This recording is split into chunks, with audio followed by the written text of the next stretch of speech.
కర్నూలు శివారు చిన్నటేకూరులో జాతీయ రహదారి 44పై హైదరాబాద్ నుంచి బెంగుళూరు వెళ్తున్న కావేరి ప్రైవేట్ ట్రావెల్స్ బస్సు అగ్ని ప్రమాదానికి గురైంది. శుక్రవారం తెల్లవారుజామున 3:30 గంటలకు జరిగిన దుర్ఘటనలో మొత్తం బస్సులో వచ్చేసి టోటల్ 42 మెంబర్స్ ఉంటారు. ఇద్దరు డ్రైవర్‌తో కలిపి టోటల్ 44 మెంబర్స్ ఉన్నారు. ఒక 20 మెంబర్స్ దాకా సురక్షితంగా బయట పడ్డట్టు అంటున్నారు.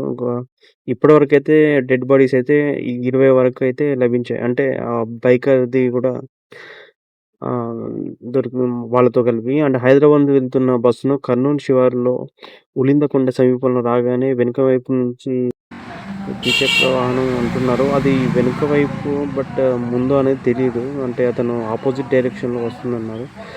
ఆ డ్రైవరు బస్సు ఢీకొట్టినప్పుడు ఒక 300, 400 కిలోమీటర్ల వరకు బస్సు కింద నుంచి అలాగే పో పోనిచ్చారంటున్నారు మరి డ్రైవరు. ఆ రాపిడి శబ్దానికి ఆ పెట్రోల్ ట్యాంక్ అనేది లీక్ అయ్యి బస్సు డీజిల్ ట్యాంక్ ఢీకొట్టేసరికి మొత్తం ఎక్స్‌ప్లోడ్ అయిపోయింది.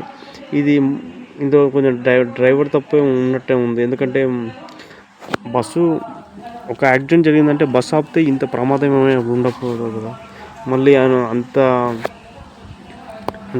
కేర్‌లెస్‌గా వ్యవహరించి బస్సును నడపడం అనేది, అలాగే కొందరు ఇప్పుడు అందులో బయటపడ్డ అతను ఏం చెప్తున్నాడంటే డోర్ లాకింగ్ కూడా అది ఓపెన్ చేస్తే బాగుండు, ఇంత ప్రమాదం కూడా మేము తప్పించుకునేటోళ్ళు మిగతా వాళ్ళందరూ అని చెప్తుండు.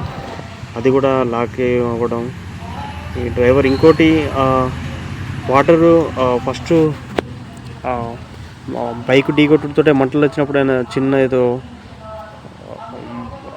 వాటరు దాన్ని స్ప్రే చేసి అంటున్నాడు. కానీ అప్పుడే ఒకసారి ఆపేసి అందరూ దిగితే ఇంత ప్రమాదం అనేది జరగకుండా ఉండదండి. ఇందులో అసలు ఒక్కొక్కరి బాధ ఒక్కొక్క వర్ణనాతీతం ఉందండి.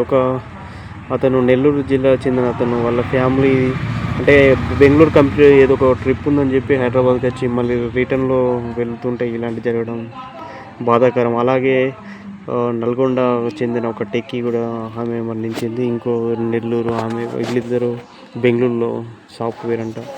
ఇంకా కొందరు పని నిమిత్తం అటు బెంగుళూరుకు, కొందరు ఆంధ్ర సరిహద్దులో ఇలా ఎటు వెళ్తున్న జీవితాలు ఇలా మధ్యలో జరగడం చాలా బాధాకరం. అంటే వాళ్ళు చేసిన తప్పేం లేదు.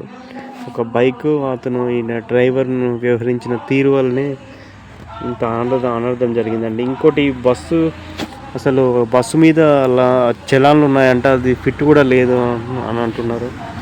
అసలు ఈ ప్రైవేట్ ట్రావెల్స్ అనేది వీళ్ళది ఏమీ అర్థమే కావట్లేదు. ఎంతసేపు మనీ అదే చూసుకుంటారు కదా! ఇప్పుడు ఆ ప్రమాదం జరిగినప్పుడు కూడా డ్రైవర్ ఆపకుండా వెళ్ళామంటే వాళ్ళకొక బెంగుళూరు తొందరగా వెళ్ళి బస్సు రిపోర్ట్ చేయడమా మరి ఏంటిదో, మరి అంత ఆతృత ఏందో మరి అని అనిపిస్తూ ఉంటుంది. ఎందుకంటే ఆ బస్సు ఢీకొట్టినప్పుడు ఆపేసినా ఇంత ప్రమాదం అనేది ఉండకపోదు.